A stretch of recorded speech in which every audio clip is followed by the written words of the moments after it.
At 6:47 on a Tuesday morning that would change everything, I was flat on my back in a crawl space that smelled of mouse piss and 20 years of broken promises, trying to figure out why the CEO's 16,000 climate control system was shrieking like a jet engine in its death throes. Some consultant in 2019 had wired it to the same breaker box as the server room, and apparently no one had thought to check the amperage. No one but me. But I remember everything. Every wire, every fuse, every shortcut some contractor had taken when we expanded the East Wing in 2014. 21 years I'd kept this building alive, and in that exact moment, with a multimeter in one hand and a LED lenser flashlight clenched between my teeth, I had no idea I had less than 3 hours left before HR would call me into a conference room to tell me I was redundant. Funny word, redundant. Like a backup generator. You don't really notice it until the power goes out. Then, you remember real quick why it was there. My name is Mark Albertson. Mark to everyone who ever worked with me, which used to be pretty much everyone in this building. I'm 58 years old. I've been the head facilities technician at this tech firm since 2002. Back when it was 5 employees, a fax machine held together with duct tape, and dreams bigger than our bank account. These days, they have 200 employees. Herman Miller chairs that cost more than my pickup truck, and a CEO who thinks HVAC is a new brand of coffee. That morning started like every other morning for the last 21 years. I unlocked the building at 6:47 a.m., 23 minutes before anyone else, with the original brass key they gave me back when this place was above a Chinese restaurant, and we couldn't afford real office furniture. I kept that key on a steel ring with 13 others, each labeled in my handwriting. Each one a little piece of this building's history that lived in my head and nowhere else. The cleaning crew had, once again, left someone's lunchbox in the break room sink. Someone from marketing had forgotten sushi in the mini fridge over the weekend. The kombucha had exploded. Not technically my job, not in any contract I ever signed. But guess who was scraping fermented tea out of a smart fridge at 7 a.m.? This guy. Some days I felt like the load-bearing wall of this building. Invisible, taken for granted, only noticed when something cracks. I held everything together while they built more floors on top of me, and I did it quietly, because that's what you do. My old man taught me that when I was 19, handing over his 1952 Craftsman tool chest. You do the job right, or you don't do it at all. I kept that chest in my truck, his sockets still organized just the way he had them. That toolbox was worth more to me than any plaque they never gave me, or any bonus they never considered offering.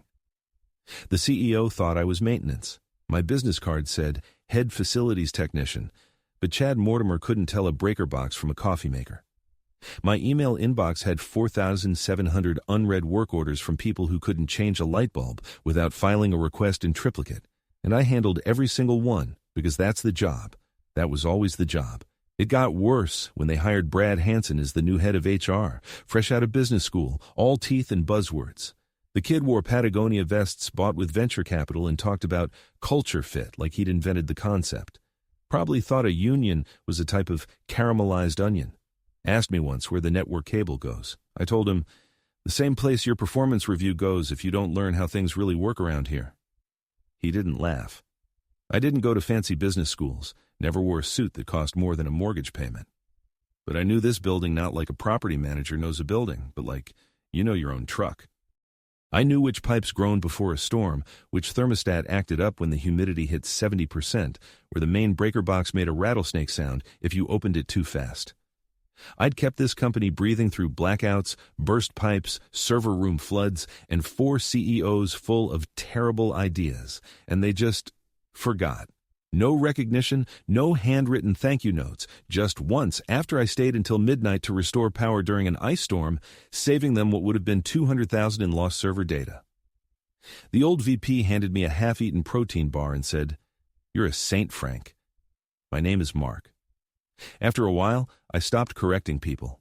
That lease, the one that let us sit in a prime downtown location for a fraction of market price, I negotiated it in 2002, back when we couldn't get a landlord to return our calls. The company had 5 employees and couldn't even get a credit card. The founder, Walter Stadler, sat across from me in a diner and said, "Mark, if you don't co-sign this lease, we're working out of my garage. My wife will kill me." I didn't co-sign it. I signed the whole damn thing. put the lease in my name, used my credit because no one else could.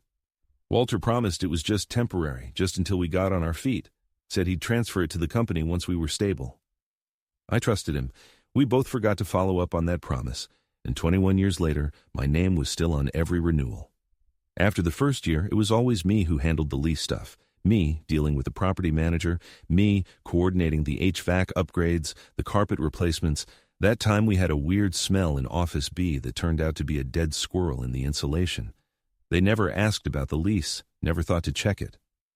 At first, it didn't bother me. Back then they felt like family, but like most families, they eventually forgot who left the lights on. Have you ever walked into a room you've maintained for 2 decades and suddenly realized nobody sees you unless the printer's jammed or the power's out? That was me, invisible until something broke. Then I was suddenly everyone's dad and janitor combined, expected to fix everything with a smile and a can-do attitude. So I kept showing up. Quiet, competent, reliable as the sunrise. That's what you do when you believe in something. When you think loyalty means something. When you still believe good work will be enough. Then came that Monday. HR sent a company-wide email about strategic realignment opportunities, which in corporate speak is like the mob saying, "Let's go for a ride." I felt a cold knot in my stomach. I'd seen enough managers crying into their laptops during layoff meetings to know what was coming. I was next, and I wasn't going to cry. I'd already started remembering things they'd forgotten, things they owed me. The meeting invite came at 4:58 p.m., just as I was replacing a blown bulb starter in the conference room. Subject: quick chat with HR. No context, no warning, just a calendar event thrown onto my day like a pile of crap on a plate. I showed up the next morning at 9 a.m. sharp in my denim work shirt with the company logo I'd worn since 2004 and my polished steel-toed boots. Those boots had seen 4 CEOs, an office fire, and a baby shower that ended in a very ugly divorce. They were my armor. Brad from HR was already in conference room B, smiling like a guidance counselor about to expel a student. Next to him was some guy from legal I'd never met, slick hair, expensive shoes, and a folder he was stroking like it contained nuclear codes. "Mark, thanks for coming in," Brad grinned. "We wanted to have a conversation about restructuring." That word, restructuring. I'd heard it before, had held other people's hands through it, covered their shifts afterward. I knew the script. First the smile, then the folder, then the apology that isn't really an apology. "We're moving in a new direction," Brad said, "modernizing our operations." I stared at him. "And that direction just happens to not include me, does it?" Silence. Then the lawyer slid the folder across the table.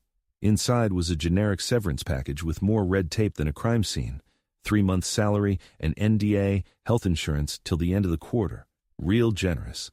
The letter didn't even have my name right. Called me Mark J. Albertson. 21 years, and they couldn't spell the name on the lease. "We'll need your badge and keys today," the lawyer added monotonously, "and any company property in your possession." I took a breath so deep it could have cracked concrete, reached into my pocket and slid my badge onto the table like a poker chip I was done with. Then, the keys. All 14, labeled in my handwriting from 2004, back when I'd stayed late to rekey the entire building myself because the old lock system was a security nightmare. "You sure?" I asked, looking right at Brad. He blinked. "I'm sorry? You sure you want these?" I held up the keyring. "Last chance to rethink this." Brad made this HR face sympathetic, professional, fake as margarine. "It's nothing personal, Mark." "Sure it isn't." I stood up, buttoned my work shirt, and picked up that sad little severance folder. "You just fired the only person in this building who knows where the main water shutoff valve is. Good luck with that." I walked out before I could say something that would feel good for 10 seconds and cost me for 10 years. The sun hit my face like a slap. The sidewalk buzzed with people who had no idea they'd just watched a building sign its own death warrant. I didn't cry. Not after 21 years of fixing their mistakes, calming their panicked interns, keeping their precious servers cool. They wanted to forget me. Fine, but they'd forgotten too much. I didn't drive straight home. I pulled into a coffee shop parking lot, cut the engine, and sat for a minute. Then I called Damian Reynolds. Damian was my neighbor's kid, mowed my lawn for $20 in cold lemonade when he was young. Now, he's a real estate attorney with a Bluetooth headset permanently grafted to his skull and a nervous twitch when people say arbitration. He picked up on the second ring. "Mark, everything all right?" "No," I said, "but it's about to be. You remember that lease we drew up in 2002? A pause, then a low whistle. "Oh, that lease." "Yep. Do they know about it?" I smiled for the first time that day. Not a warm smile, a dangerous one. They just asked for the keys back, so I figure it's time I give them exactly what they asked for. My house smelled of Carabella cigars and Mr. Clean, my way of staying sane. I dropped my bag by the door, kicked off my boots, and went straight to the garage, where I kept the important things, not in a filing cabinet, in my father's 1952 red metal Craftsman toolbox dented to hell. Top drawer under the socket set, the lease. I spread it out on my workbench like a blueprint. 21 years old, coffee-stained, held together with defiance and staples. Original lease, 7 amendments, a receipt for the lobby carpet I bought in 2003 before the company could afford real furniture. Even a crayon drawing from Walter's daughter, back when the office was one room over that Chinese restaurant, smelling of lo mein and desperation. Page 12, Clause 9b. Lease renewal requires written notice from the tenant no later than 30 days prior to expiration. I checked the expiration date, August 1st. Today was August 3rd. 2 days too late. They hadn't sent an email, made a call, not even a certified letter to the property manager.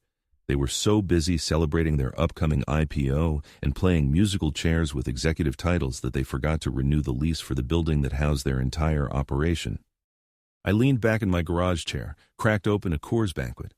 A smile crept across my face, the kind you wear when you realize the universe just handed you a winning lottery ticket.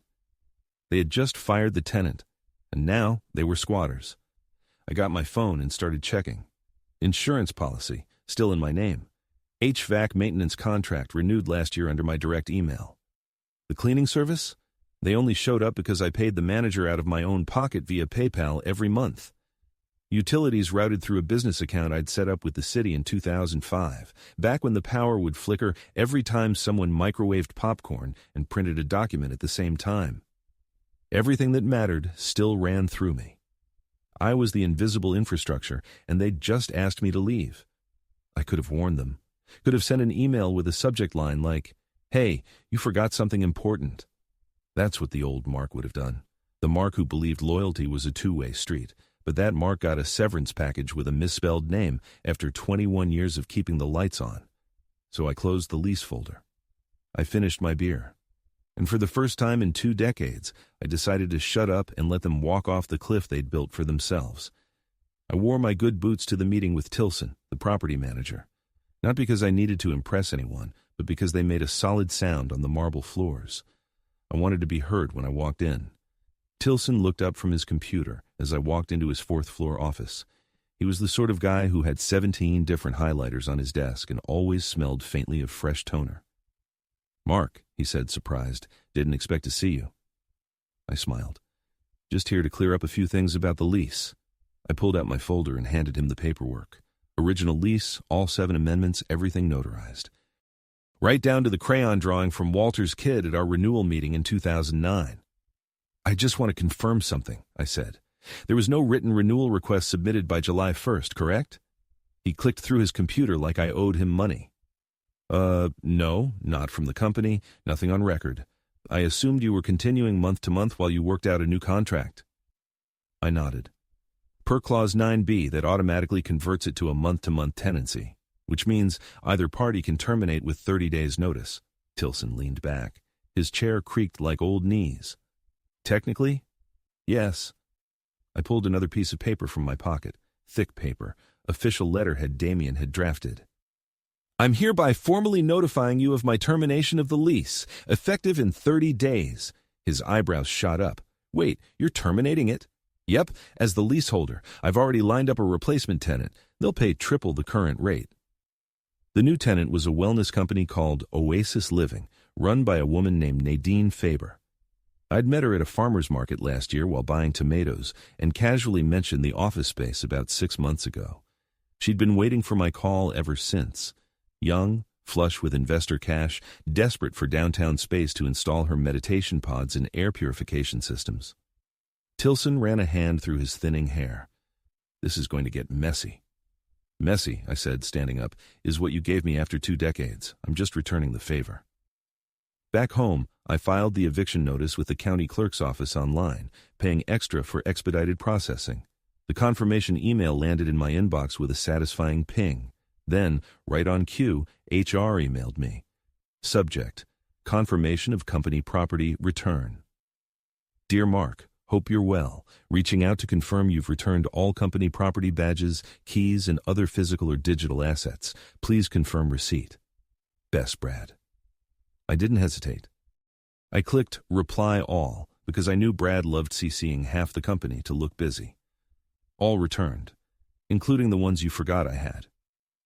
I hit send and leaned back in my chair. That night I couldn't sleep, not from guilt, from something else. I kept thinking about Walter's daughter. She'd be in her 30s now, probably didn't even remember the crayon drawing in that lease folder. Didn't remember sitting on my workbench while her father and I figured out how to keep the lights on with duct tape and hope. I wondered if she knew what her father's company had become, if she'd be proud or ashamed.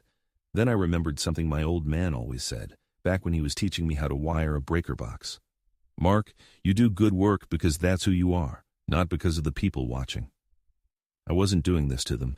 I was doing it for the guy I used to be, the one who believed showing up and doing it right would be enough, the one who deserved better than a misspelled name and a severance check that wouldn't even cover 3 months of keeping that building alive. I owed him that. The guilt vanished.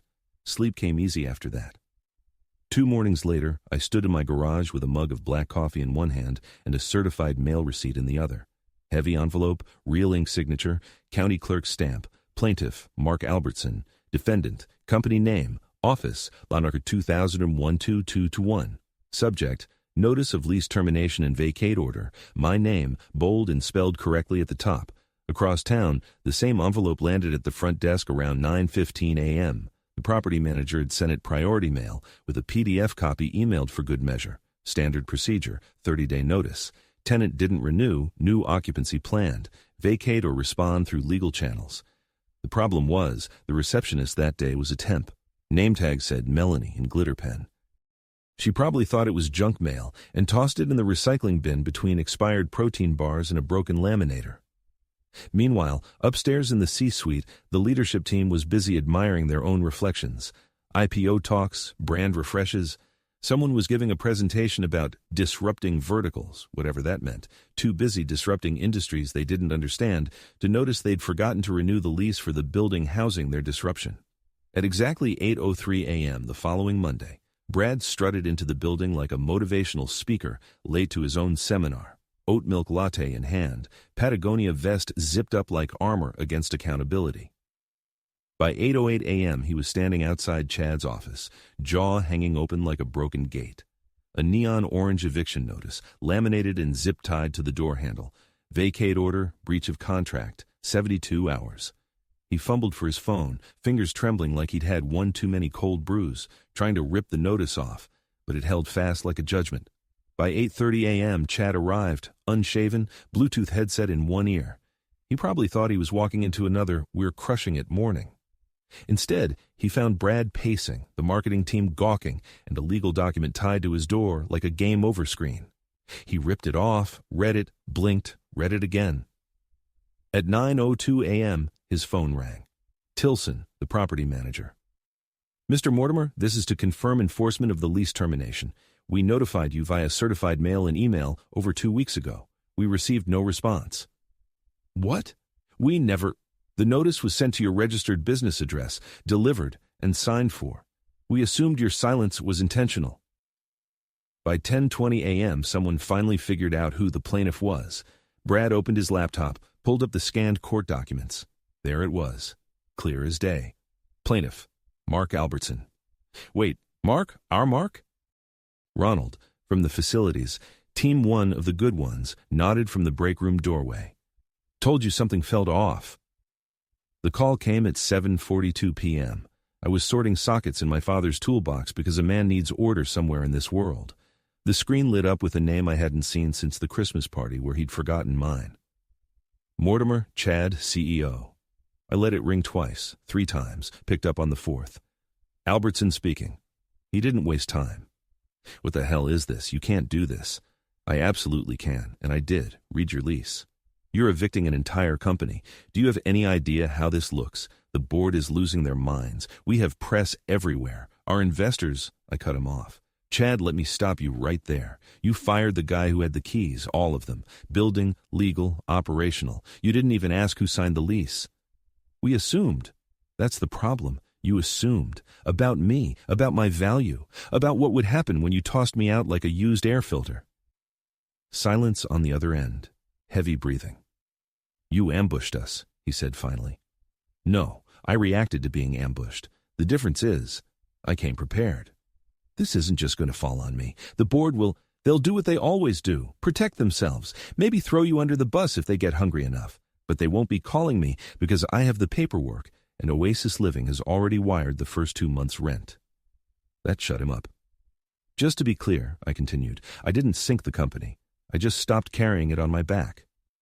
The line went quiet, then clicked dead. By Friday morning, the company was in full panic mode, throwing money at every commercial landlord within a 10-mile radius. Too little, too late. Monday morning hit like a falling wing. Down on 6th Street, they were shoving Herman Miller chairs and half-empty chock-full-o'-nuts coffee pods into a rented U-Haul with a busted taillight.